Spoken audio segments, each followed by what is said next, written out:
Yo me llamo Antonio Lascano Araujo, soy profesor de tiempo completo en la Facultad de Ciencias, soy miembro del Colegio Nacional.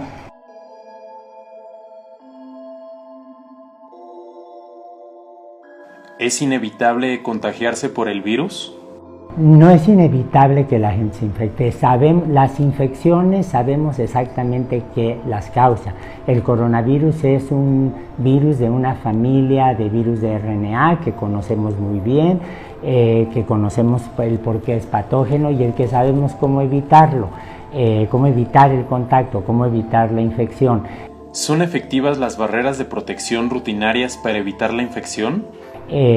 Yo creo que un profesional, una odontóloga, un profesional de la odontología sabe qué tipo de guantes puede usar para atender a los pacientes, usan cubrebocas de manera normal y usan unas caretas transparentes en algunos casos que yo he visto, de manera que ese tipo de precauciones son las mismas que tendría que utilizar una cirujana, un médico cuando esté haciendo una intervención de otra naturaleza.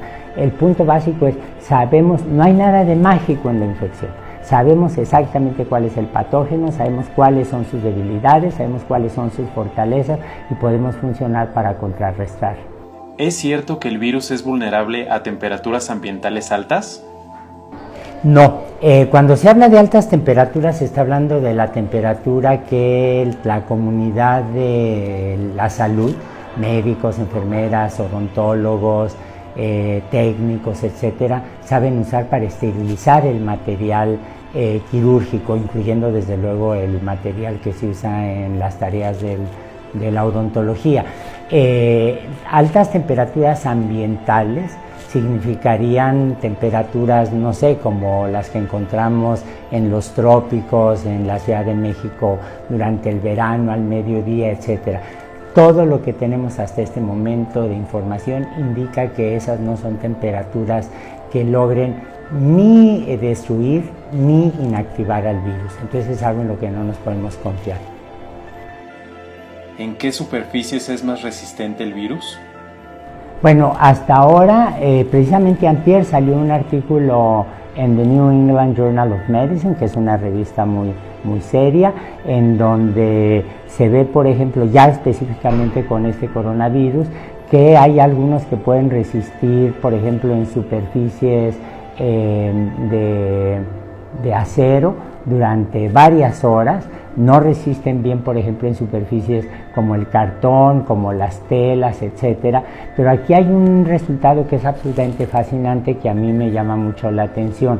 En 1832 hubo una epidemia de cólera en Europa, que aparentemente llegó de la India, brincó a Inglaterra, de Inglaterra brincó al resto de Europa y se empezó a extender. En París hubo una mortandad brutal y de repente, viendo los datos, se dieron cuenta los médicos que en una parte de la misma ciudad de París había muy pocos enfermos. Fueron a ver qué pasaba allí y resulta que era gente que trabajaba con cobre, hacían sartenes, casos, cucharas, pozos, pocillos de cobre. Y ahí sí fue como la gente empezó a dar cuenta que el cobre es especialmente eficiente matando patógenos. Sabemos muy bien el mecanismo, se destruye la membrana de las bacterias, se libera el DNA y entonces el cobre rápidamente rompe la doble hélice del DNA y se inactiva el patógeno.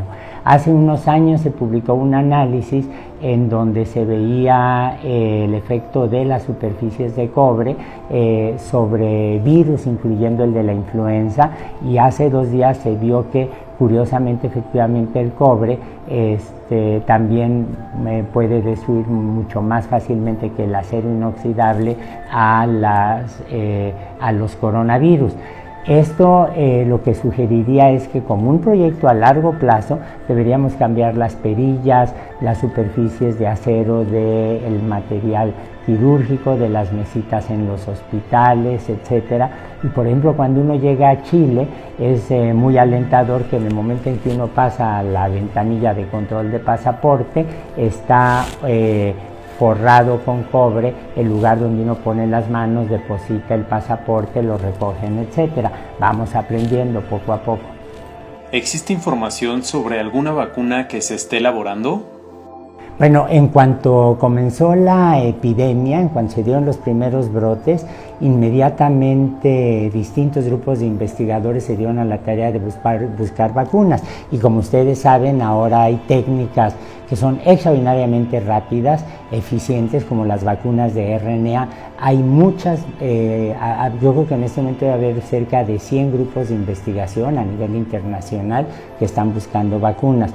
El problema es que el descubrir la vacuna adecuada, implementar la producción, la distribución, etcétera, lo que requiere es pasar por una serie de ensayos para ver los efectos secundarios que pueda tener, por un lado, por otro lado, ver los problemas bioéticos, etcétera. Yo creo que lo más alentador en este momento es, por un lado, la comunidad científica, la comunidad médica que está buscando vacunas, los distintos esfuerzos muy diversos. Por otro lado, el hecho de que el virus es, aunque de RNA, relativamente estable. Y en tercer lugar, y esto es importante mencionarlo, el interés de la industria farmacéutica en producir una vacuna que la ven como un negocio que vale la pena.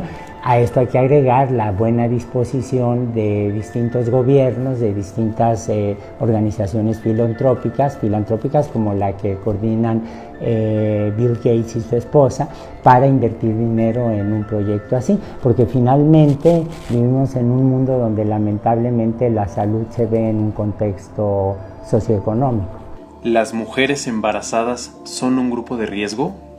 Bueno, se sabe que los grupos de riesgo son las personas con cardiopatías, los diabéticos, yo mismo soy diabético, las personas que estén inmunocomprometidas porque están sujetos a una quimioterapia o padecen VIH, etcétera. Estos casos son especialmente importantes cuando no están controlados.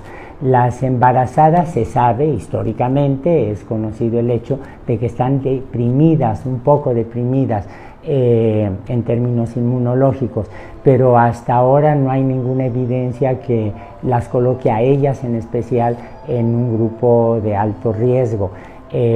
Más bien es gente que tenga, como le mencioné, algún problema como diabetes, cardiopatía, hipertensión, o que sean personas de edad muy avanzada. Características como la raza, alimentación, clima, ¿harían el comportamiento del virus diferente a como se manifestó en zonas de Europa o Asia? Yo creo que no. De hecho, la población humana es extraordinariamente diversa. Hay diversidad biológica en toda población humana, hay polimorfismos, por ejemplo, y ciertamente sabemos de personas que somos más sensibles a un patógeno o a algún agente que otros. Eso es parte de la diversidad biológica natural en toda población humana, en toda población animal, en toda población vegetal. Hasta ahora no hay ningún indicador que sugiera que, por ejemplo, los chinos son más resistentes que los mexicanos, o que los mexicanos aguantamos más una infección que los europeos. Cuando uno habla de europeos, hay que recordar que hay europeos que son negros, hay europeos que son asiáticos, hay europeos que son del norte del África, hay europeos que son caucásicos. Ese es un prejuicio que deberíamos evitar. Lo que es muy importante, sin embargo, es tomar en cuenta que, por ejemplo, una población indígena marginada como la que tenemos en México, que esté en pueblitos aislados en el norte del país o en el sureste de la nación, es gente que no va a tener una alimentación adecuada, que no han tenido suficiente atención médica, y entonces eso efectivamente los puede hacer más sensibles ante no solamente esta infección, sino cualquier otra. ¿Cómo dimensionar hasta dónde nos puede afectar este virus? Bueno, toda epidemia es un fenómeno no solo médico, sino también social. Lo que implica es que tiene una perspectiva ideológica, tiene consecuencias económicas, tiene implicaciones políticas. Yo creo que desafortunadamente vivimos en una sociedad en donde la salud es un privilegio de clase. Quienes vivimos en la ciudad, por ejemplo, tenemos acceso a mayor protección que los pueblos indígenas que están distribuidos en muchas partes del país, y dentro de la misma ciudad se puede ver exactamente cómo hay sitios que están más cercanos a hospitales de primer nivel o que pueden pagar eso. Bueno, la epidemia va a tener consecuencias brutales en términos económicos, en términos sociales, pero yo espero que la gran lección que aprendamos es el decir, el reconocer cómo protegernos mejor y darnos cuenta que la salud es un derecho que todos tienen, absolutamente todos. Y créanme que aprecio, respeto mucho esfuerzos por divulgar, porque yo creo que eso es algo central en este momento para enfrentar adecuadamente la epidemia. Que Arte y Ciencia Odontológica esté haciendo esto me parece absolutamente admirable y desde luego cuentan con mi apoyo y con el apoyo de todos los miembros de este laboratorio.